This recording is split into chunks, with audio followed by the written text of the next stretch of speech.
por participar de este lanzamiento de esta maravillosa novela Largo pétalo de mar. Y hoy tenemos un invitado un poco especial, está aquí a mi izquierda, Jordi Buixaderas. Jordi Buixaderas ha puesto voz a Largo pétalo de mar, o sea, él ha grabado el audiolibro. Isabel Allende es una de nuestras autoras, es la única que tiene toda la obra en audiolibro. Es una autora que es fan de los audiolibros, ella misma nos lo ha dicho, o sea, es audiolectora. Y curiosamente, nosotros cuando le proponemos el audio que corresponde a cada novela, le pasamos una selección de voces.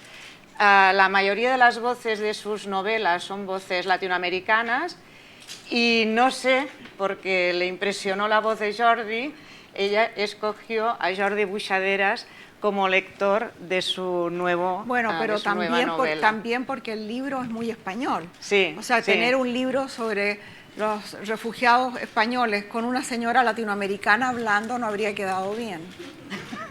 Así que Jordi. Con lo cual, Jordi, adelante. Una vez resuelta la documentación, una docena de pasajeros fueron desembarcados porque había trabajo para ellos en el norte. Y el Winnipeg navegó hacia el sur de ese largo pétalo de Neruda. A bordo, una expectación callada se iba apoderando de los españoles. El 2 de septiembre vieron el perfil de Valparaíso, su destino final. Y al anochecer, el barco fondeó frente al puerto. La ansiedad a bordo rayaba en el delirio colectivo. Más de 2000 rostros anhelantes se agolparon en la cubierta superior, esperando el momento de pisar esa tierra desconocida.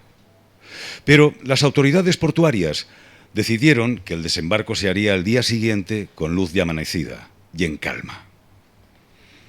Millares de luces temblorosas del puerto y de las viviendas, de los altos cerros de Valparaíso, competían con las estrellas, de modo que no se sabía dónde terminaba el paraíso prometido y dónde comenzaba el cielo. Era una ciudad estrafalaria, de escaleras y ascensores y calles angostas para burros, de viviendas locas colgando de laderas empinadas, llena de perros vagos, pobretona y sucia.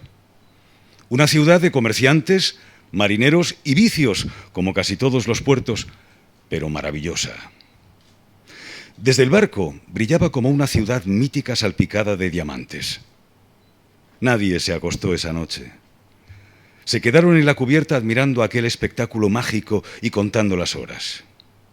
Víctor había de recordar esa noche como una de las más hermosas de su vida.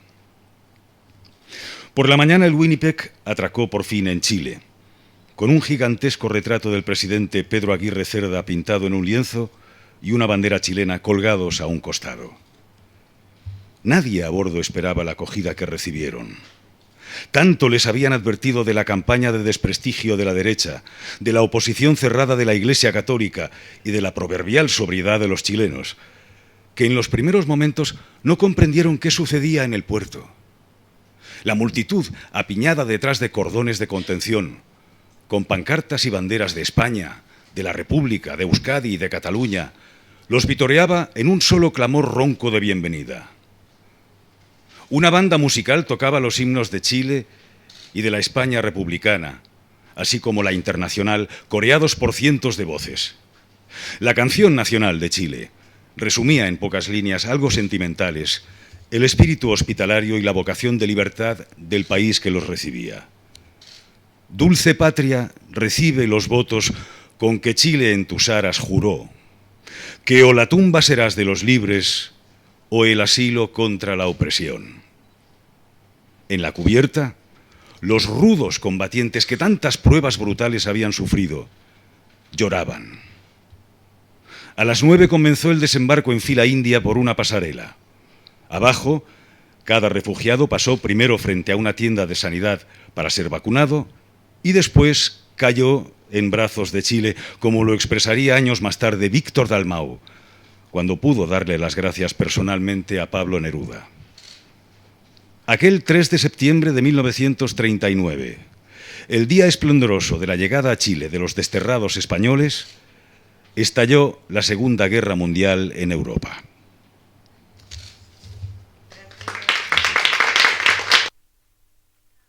Hola Jordi, actor, doblador. ¿Qué ha significado para ti poner voz a Largo pétalo de mar?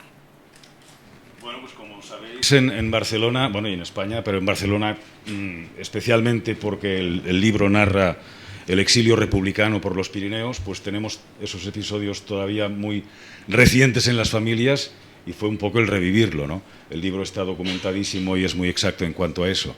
Eso y la revolución, bueno, el golpe de Estado chileno que también se vivió bastante de cerca en Barcelona, y el sentir esos dos acontecimientos conectados por una sola generación de personas que vivieron una cosa y otra a un lado y otro del Atlántico, ¿no? Para nosotros, por lo menos, lo hemos vivido como una historia súper cercana.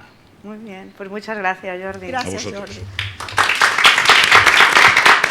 ¿Cuál ha sido tu último audiolibro? Suena mucho mejor cuando lo lee él que cuando lo escribo yo. Tu último audiolibro que estás Bueno, escuchando. Andaba con el audiolibro en el teléfono, metido aquí atrás como una pistola, con los audífonos, con el último libro de Luis Alberto Urrea, que es un escritor mexicano que vive en Estados Unidos y escribe en inglés. Y su libro se llama The House of Broken Angels. Y la gente lo confunde y le creen que es The House of the Spirits. Entonces me atribuyen a mí el libro de Urrea. Muy bien, pues gracias. Pasamos pues a hablaros de la novela. Yo creo que cuando todos los que hemos leído Largo pétalo de mar, y aquí un poco retomo lo que acaba de decir Jordi, nos hemos encontrado con una novela que de la mano de unos personajes impresionantes, de Víctor y de Roser, al mismo tiempo hacemos un recorrido por la historia, pasando pues desde Barcelona, llegando a Francia, la preciosa explicación sobre lo que representó la maternidad de Elna, sobre la que se ha escrito mucho y me ha gustado mucho que tú pensaras y nos explicaras también lo que representó esto.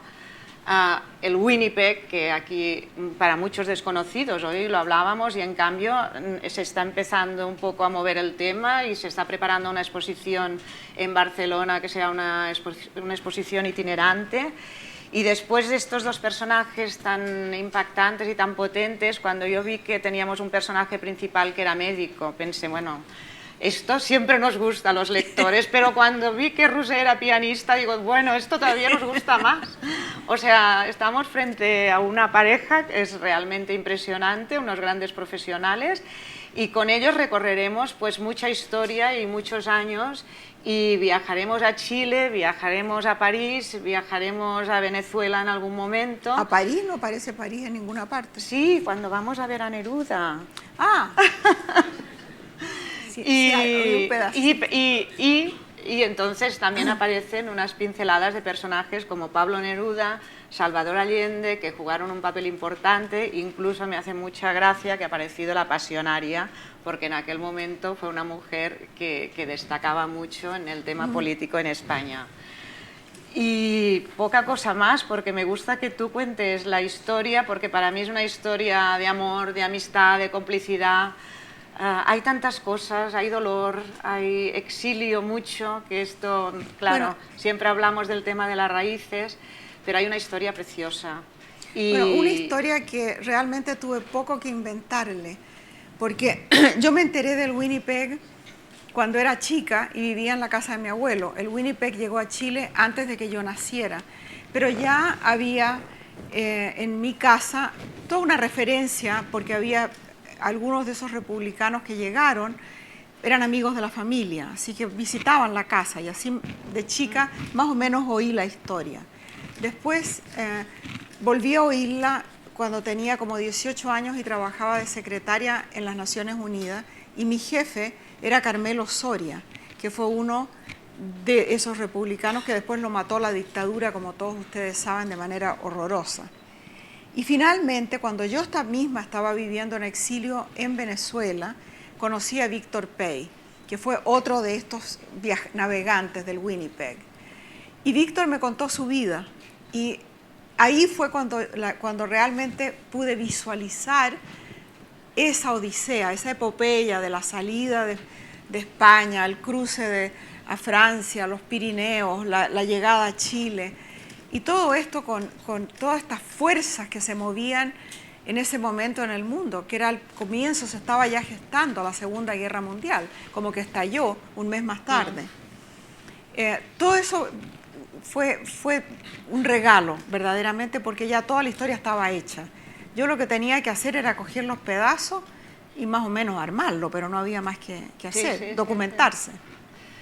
Bueno, yo quería que hablaras de Víctor Pey, que ya lo has citado, porque realmente de aquí surgió la historia y un poco de que los personajes estos que al final tanto nos hemos amado a lo largo de la novela y queremos que todo acabe bien y bueno, y es lo que hay, pero que llevan una vida muy dura, pero que se van un poco unos supervivientes. Mira, hay varios temas en la novela que los he tratado en mis últimos 3 libros. Uno es el tema de la inmigración y de los refugiados, que me apasiona porque vivo en Estados Unidos, donde este es el tema político de hoy, son los inmigrantes, como pasa también aquí en Europa. Y yo tengo una fundación que la maneja mi nuera, Lori Ibarra, y ella ha hecho ya varios viajes recientes a la frontera, donde ve lo que está pasando con los refugiados y cómo el gobierno de Trump ha hecho imposible pedir asilo y ha hecho la situación de la frontera prácticamente un genocidio. Y entonces, como lo veo tan de cerca, es un tema recurrente, que me viene en todos los libros y en todo momento. Gracias. Y el otro tema que está en el libro es el tema del amor, que siempre también está en mis libros, pero en este caso, y en el caso de los últimos 3 libros, es el amor maduro, porque es un amor, en el caso de Víctor y de Rosel, se casan por conveniencia, para poder emigrar, y tienen una amistad de toda la vida, que es una amistad preciosa, incondicional, en que juntos hacen una vida sin darse cuenta realmente de que son una pareja, porque siempre están esperando que llegue el momento de divorciarse, puesto que se casaron por conveniencia. Pero ese momento se va postergando, y un día, ya maduros, se dan cuenta que se adoran y descubren un enamoramiento que no habían sentido de jóvenes. Y esta idea del amor maduro la tengo en los 2 libros anteriores también, porque me toca muy de cerca. O sea, yo ya soy una señora vieja que no tendría por qué enamorarse, ¿no es cierto? Entonces yo creo que esos temas están ahí latentes. Y como siempre el tema de la amistad, de la lealtad, que para mí es tan importante. Sí, sí.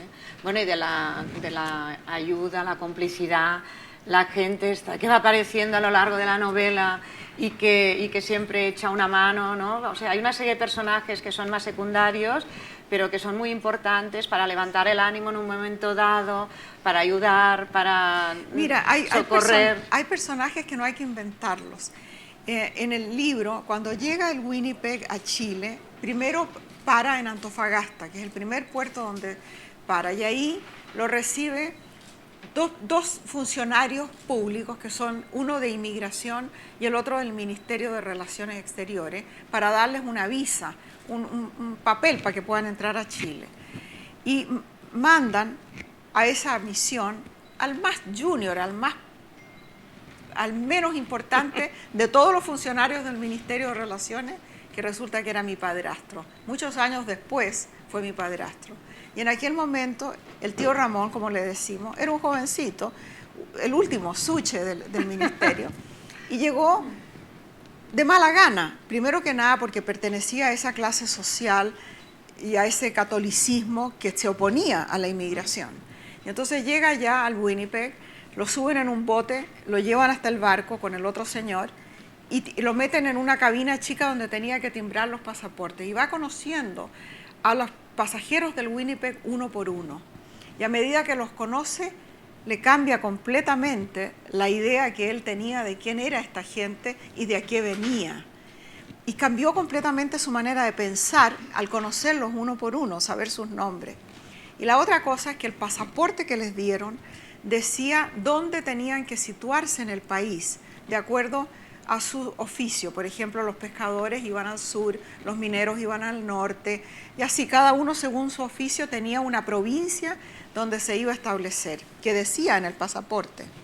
Y entonces el tío Ramón, mi padrastro, les decía, Esto son burradas de inmigración, no les hagan caso. Este es un país libre y aquí uno va donde le da la gana. Así que esto se borra. Y así fue. Muy bueno.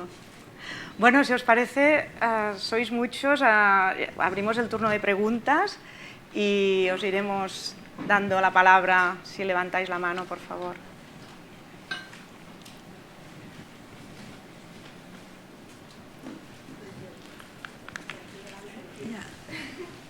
Digo que se me oye.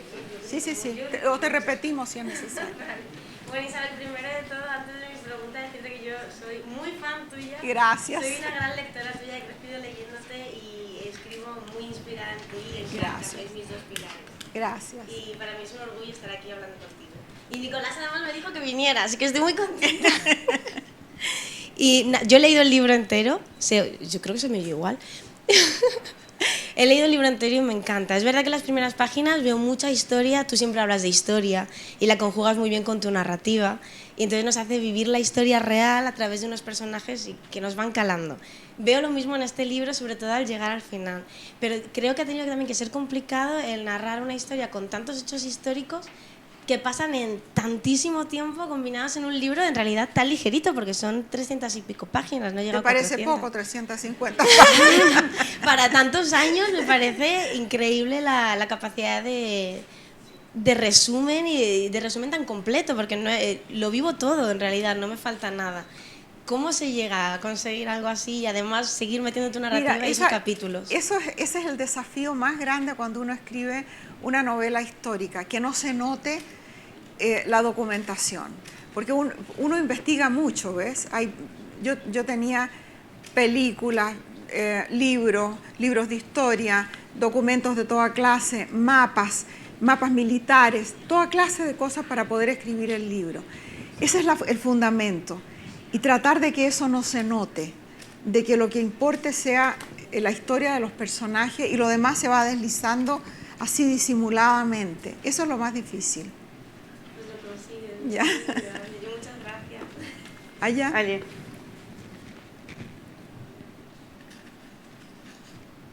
Hola, buenos días. Soy Silvia Pisani del diario La Nación de Buenos Aires. Hola. Nos hemos encontrado aquí muchas veces a lo largo de los años, en esta misma casa muchas veces, presentando sus novelas. Y la voy a apartar un segundito de esta historia con un par de preguntas a la escritora. A lo largo de los años, uno va cambiando en el oficio. Quiero preguntarle a Isabel Allende, escritora, ¿qué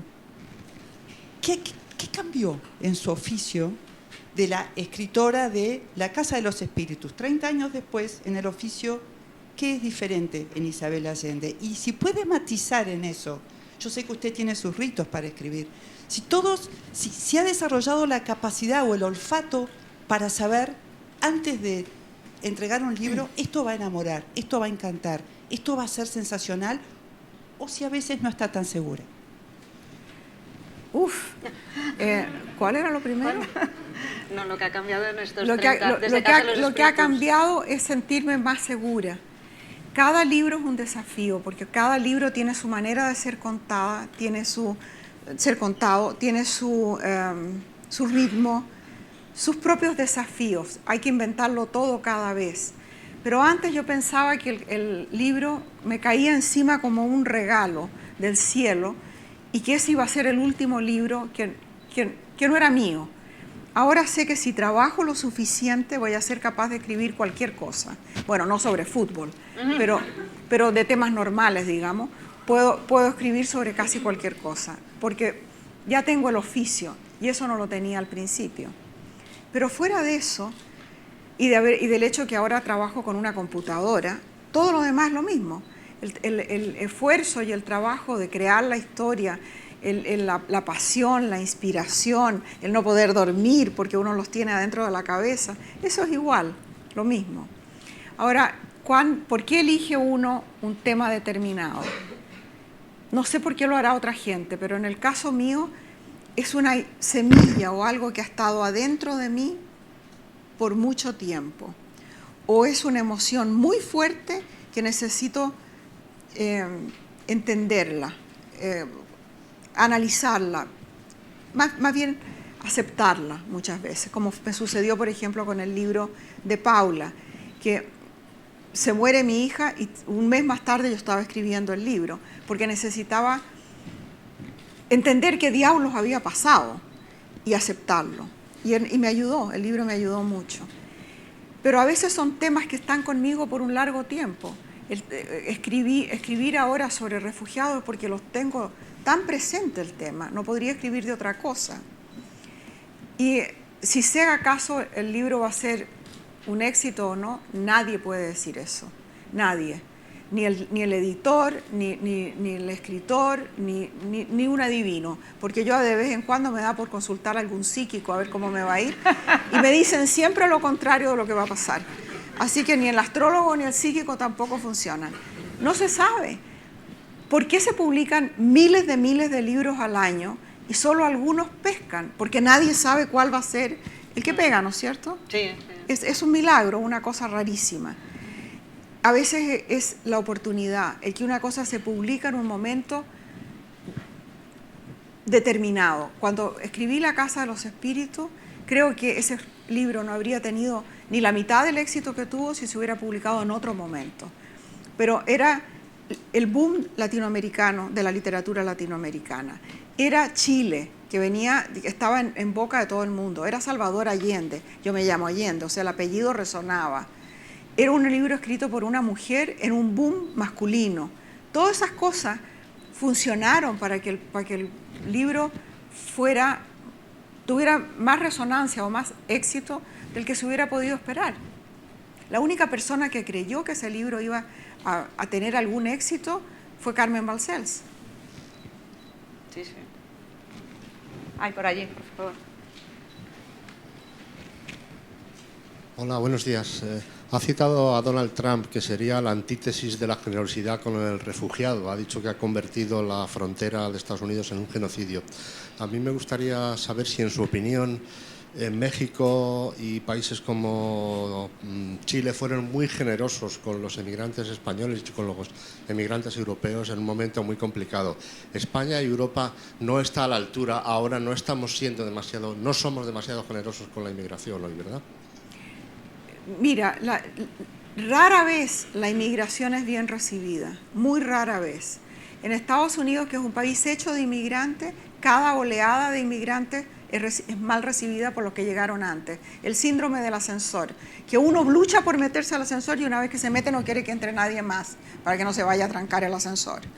Entonces, eso pasa con cada nueva oleada de inmigrantes que llega a Estados Unidos.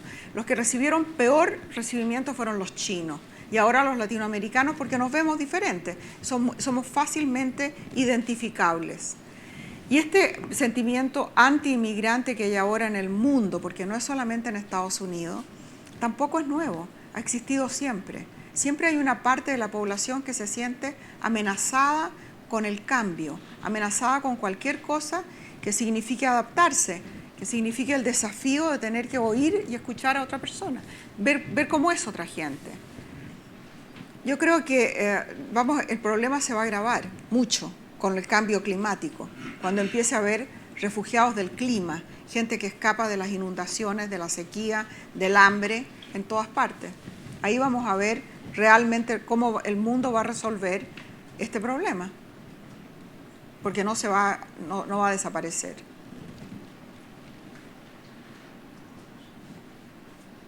Ay. Por aquí. Hola, Isabel. ¿Dónde está? Ah. ¿Qué tal? ¿Cómo estás? Hola. Buenos días. Soy Patricia Rosas Godoy de Asuntos de Mujeres. Eres una feminista confesa.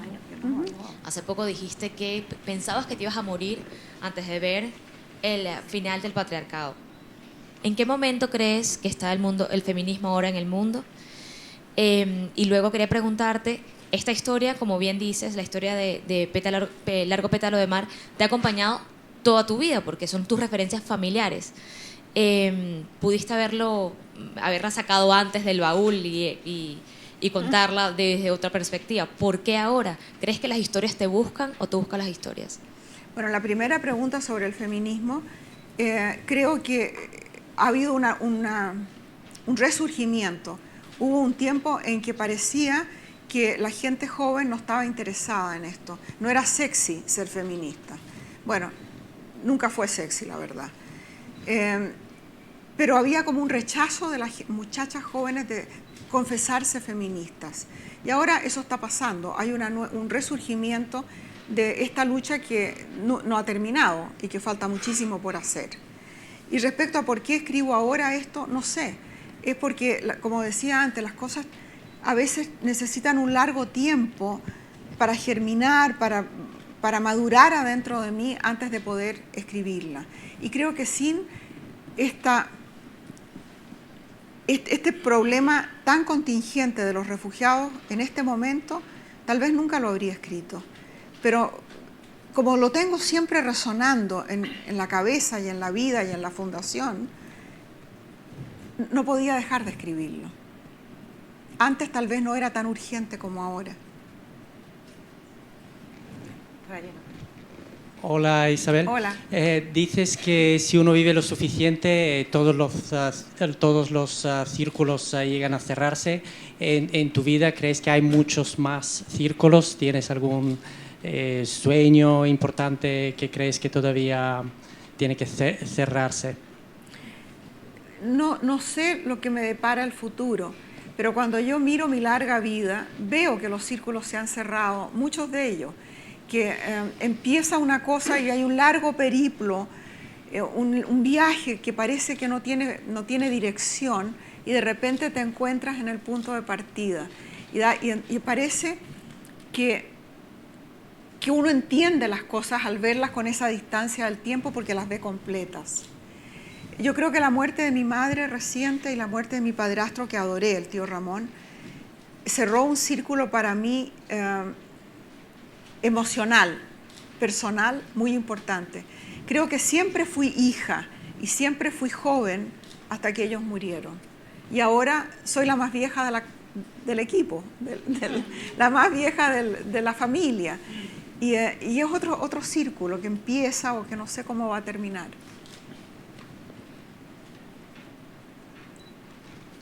Mira por aquí.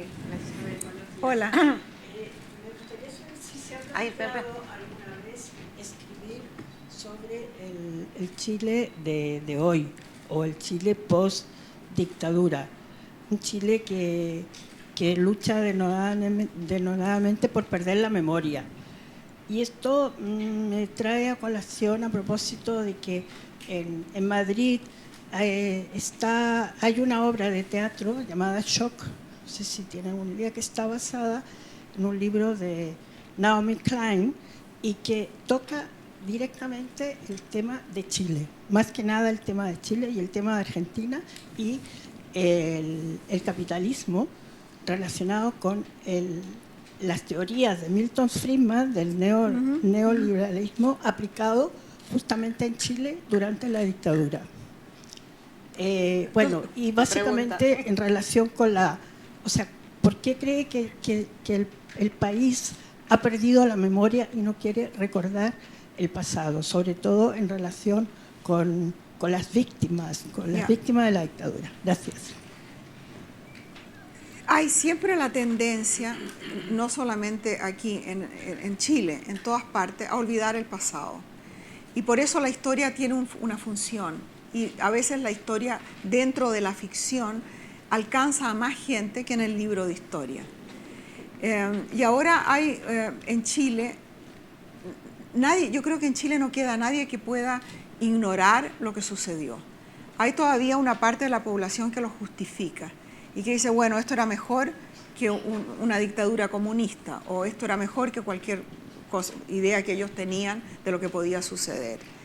Pero que nadie ignora lo que sucedió y ha habido una intención, desde que se cumplieron los 30 años del golpe, ha habido mucha documentación, libros, exposiciones, o sea que no hay una intención concreta de perder la memoria. Lo que pasa es que para la gente joven esto es historia antigua. Los que nacieron, nuestros nietos, nuestros hijos, ellos no vivieron nada de esto. Entonces, para ellos es tan lejano como podría ser para mucha gente joven de hoy, aquí en España, la guerra civil. No tienen referencia, porque ya los abuelos se murieron y no queda nadie. Yo creo que tiene que ser así, que el mundo va para adelante y los que pueden recuerdan, y siempre está la labor del artista, del historiador, de mantener la memoria viva. Pero no se puede vivir en el pasado, hay que vivir, y los jóvenes lo hacen, con una visión de futuro. Chile ha remendado como ha podido los desgarros de la dictadura, y todavía mientras quede una persona que sufrió la represión viva, no se va a ver cerrado la herida, no será posible.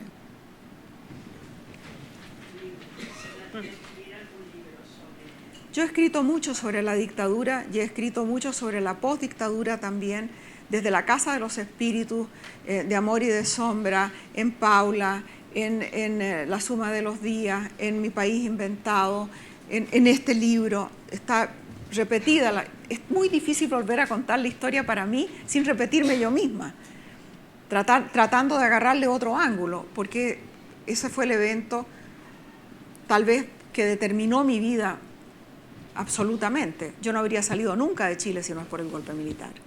Estaría ahí todavía. Isabel, ¿crees que se puede aprender a ser escritor? Y la otra pregunta, ¿crees que una persona que no tenga un sello editorial fuerte detrás puede llegar a hacerse un hueco en este mundo? Yo creo que se puede aprender a escribir. Hay muchas maneras de aprender a escribir muy bien. Así como se puede aprender a tocar música muy bien. Pero hay algunas personas que nacen, y yo creo que ese es un talento con el que se nace, con la capacidad de contar, con la capacidad, que es como la gente que sabe contar chistes, porque todos conocemos el chiste, pero hay unos pocos que lo cuentan y es para morirse de la risa. Y si lo cuento yo no se ríe nadie. Y es el mismo cuento con las mismas palabras, pero hay una cosa de ritmo, de tensión, de lo que uno dice, de lo que uno no dice, de lo que uno sugiere, de lo que uno explica, que es instintivo. Y eso no se puede enseñar. Yo he hecho clases algunas veces de narrativa y me tocan, digamos, 20 alumnos. Habrá uno en los 20 que sabe cómo hacerlo. Todos saben escribir, pero hay uno que sabe que va a llegar a ser gran escritor, porque sabe no sé qué es lo que es el oído para la historia, así como el oído para la música. Y ahora lo del sello editorial, yo creo que ahora hay medios en que la gente puede publicar sin pasar por un gran sello, y a veces el gran sello descubre a esa persona y se lo agarran de alguna manera. O sea que ahora hay muchas más posibilidades que antes. Cuando yo empecé a escribir con La Casa de los Espíritus era muy difícil que a uno conseguir que alguien te publicara, muy difícil. Ahora es mucho más fácil. Ay, aquí, por favor. Ha hablado de la muerte que ha volcado en la literatura. ¿Qué parte del amor intensamente vivido queda por volcar ahora en los libros? ¿Qué parte del amor intensa de mi amor? Bueno, yo estoy enamorada, como dije, que sale tan ridículo. Mis nietos no quieren oír hablar de eso, les da una vergüenza espantosa. He estado escribiendo los últimos 3 libros sobre parejas, una de 60 años, la otra de 80, parejas mayores. Y la verdad es que a medida que pasan los años comprendo que el amor se puede dar en cualquier edad. Y se puede dar de distintas maneras. Pueden haber pasiones locas a cualquier edad. Y pueden haber amores maduros y estupendos también. Ahora, lo que yo encuentro muy difícil es amar cuando uno ha vivido mucho con una misma persona. A eso me da un fastidio la sola idea de que, por ejemplo, mis padres vivieron juntos 65 años. Qué cosa tan aburrida. Al final de la vida estaban los dos sentados en un sofá así. No había nada que decirse, se lo habían dicho todo. Yo decía, qué cosa tan fastidiosa. Mucho mejor es cambiar de marido con una cierta frecuencia. Yo diría, depende de la persona. Yo soy de amores largos. A mí como unos cada 20 años me queda bien. O sea que yo supongo que este irá a ser el último porque ya no voy a vivir 20 años más, pero no por otra razón. Después de todo lo que ha conseguido como escritora, ¿qué le gustaría lograr con Largo Pétalo de Mar? quizás que las generaciones más jóvenes se acerquen a su escritura, o que la gente mayor que ya la lee siga fidelizándose, o quizás que unos y otros dejen las pantallas, los celulares, las tablets y se dediquen a leer de nuevo? Mira, cuando escribo no tengo un propósito, no pienso, quiero lograr esto o lograr aquello, o decirle a alguien algo, o convencer a alguien de algo. Para nada, escribo porque es mi oficio, porque me encanta y porque quiero contar algo. Ahora, ¿cómo va a ser recibido? Eso ya no depende de mí. Es un mensaje que uno mete en una botella, lo tira al mar y no sabes a qué orillas va a arribar, ni quién lo va a leer, ni cómo lo va a recibir. Eso me da una gran libertad. Si me pongo a pensar en la trayectoria que podría o podría no tener el libro, bueno, estaría en una camisa de fuerza y asustada, además. Aquí. Ay, vale. Usted vende... No veo. Bueno, aquí. Ah, ya. Okay. Usted vende muchísimos libros en todo el mundo. Las cifras que da su editorial son 74 millones de ejemplares vendidos. Y en el mundo de la literatura usted sabe que hay cierto prejuicio contra los escritores superventas. Yo no sé si usted es consciente de ese prejuicio y qué opinión le merece. Mira, el prejuicio muchas veces proviene de otros colegas que sienten que uno les ha quitado oxígeno. No viene nunca de los lectores. Y a veces de los críticos, porque se supone que mientras más oscuro es un texto, mejor. Para mí el premio mayor de los muchos que he recibido es la lealtad de los lectores, que no me falla nunca. Entonces no siento que por el hecho de vender más tenga que estar avergonzada, para nada. Y el trabajo que le pongo a cada libro y los premios que he recibido lo confirman, es muy serio. No hay en mí un ánimo comercial. Nunca me planteo, ¿cuántos libros voy a vender con esto? Ni se me ocurre. No es mi oficio es escribirlo. Y el oficio de otros es publicarlo, venderlo, qué sé yo. Pero no me asusta para nada esa crítica y otras que he recibido. En Chile por muchos años se dijo que yo no era escritora, que yo era narradora, que no veo por qué sea ofensivo. Yo creo que es bastante bueno ser narradora. Hasta que me dieron el Premio Nacional de Literatura, que costó mucho que me lo dieran. Y entonces ahora ya nadie se atreve a decir eso, ¿ves?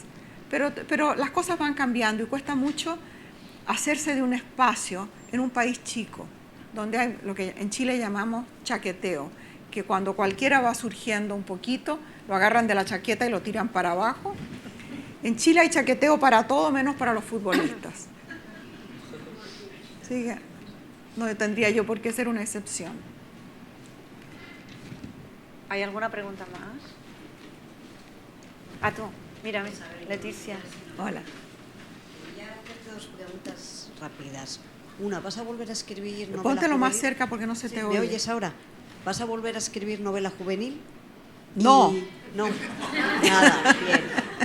Clarísimo. Y cuéntame un poco de la fundación. ¿Te roba mucho tiempo para escribir y qué papel juega en tu vida en estos momentos? Bueno, cuando digo no a la novela juvenil es porque no me gustan los niños, para empezar. Y luego porque es mucho más fácil escribir para adultos. Escribir para jóvenes y para niños tiene limitaciones que te las ponen los mismos editores o los padres o no sé qué, o los maestros, no sé. Entonces, con esas limitaciones me cuesta mucho más escribir. Tiene que haber mucho más acción, bueno, en fin, ustedes saben. ¿Y cuál era la otra cosa? Y la fundación. Bueno, la fundación no la manejo yo, la maneja mi nuera, Lori, y ella hace un trabajo fantástico.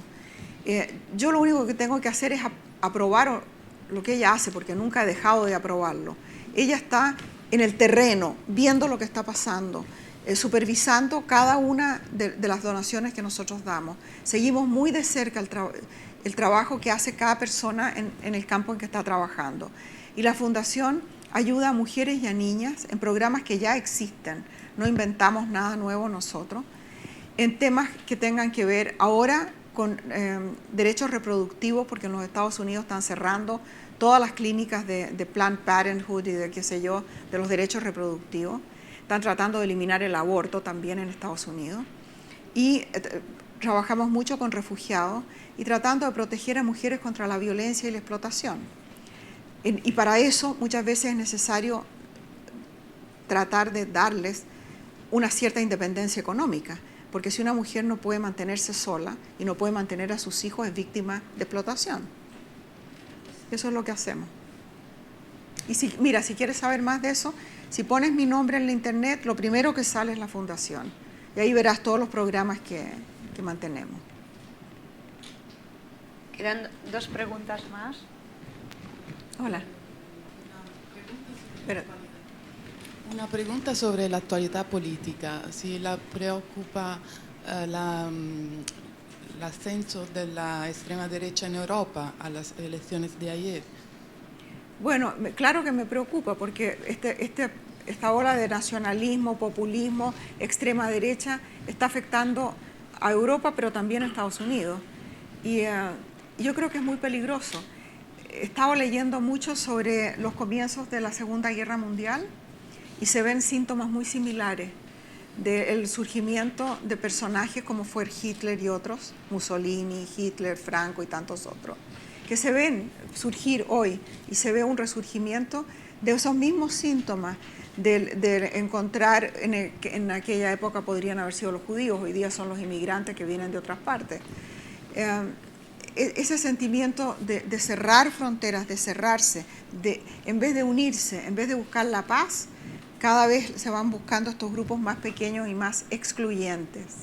Y en Estados Unidos el movimiento que Trump encarna y que ya ha existido en Estados Unidos siempre, porque eso él no ha inventado nada, simplemente lo representa.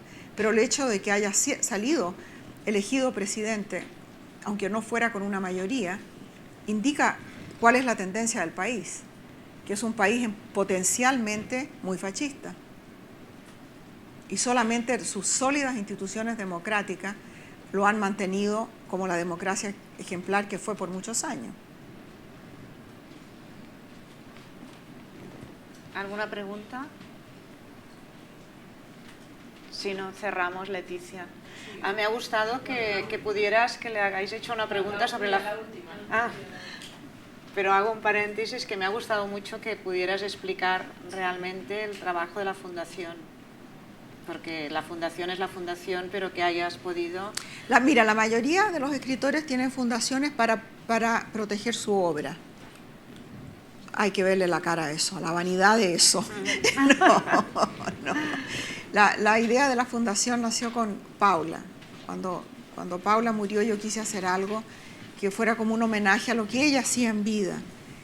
Y así nació la fundación, pero no tenía cara hasta que no llegó Lori a nuestra familia. Y ella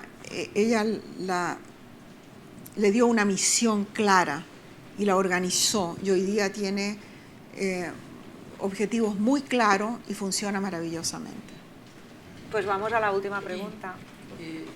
¿Qué importancia le merece el paso del tiempo en la creación del artista, en la fluidez de la creación del artista? Yo creo que el paso del tiempo es importante para no solo en la creación y la formación del artista, en la vida misma. Yo miro lo que era yo hace 20, 30, 40 años atrás y ha habido una trayectoria. Uno va con la edad, con la madurez, como artista o como escritora o como persona, uno va eliminando la hojarasca y se va quedando con lo esencial. Y yo creo que eso es un proceso de limpieza, de madurez, de centrarse, que es muy importante para producir cualquier cosa y para terminar la vida bien. Como dije hace poquito, mi mamá murió hace poco. Y yo vi el proceso de mi madre, de toda su vida. Mi mamá murió de 98 años. Y los últimos años de mi mamá, ella había tirado por la borda toda la hojarasca. No quedaba más que la esencia perfecta de lo que ella era. Que hasta el último momento de su vida, sus últimas palabras, sus últimos momentos, fueron ella destilada. Ya había perdido todo lo que era extra. Yo creo que a eso se llega también con el proceso creativo. Que uno quisiera llegar a eso, quisiera llegar al momento en que uno elimina todo, desde la vanidad hasta lo innecesario, y se queda nada más que con la esencia de lo que importa. Gracias. Muy bien, pues gracias, Gracias Isabel. a ustedes. Y gracias Muchas a gracias. todos por acompañarnos y a disfrutar de la novela, que merece la pena que la leáis, que está muy bien. Gracias. Gracias.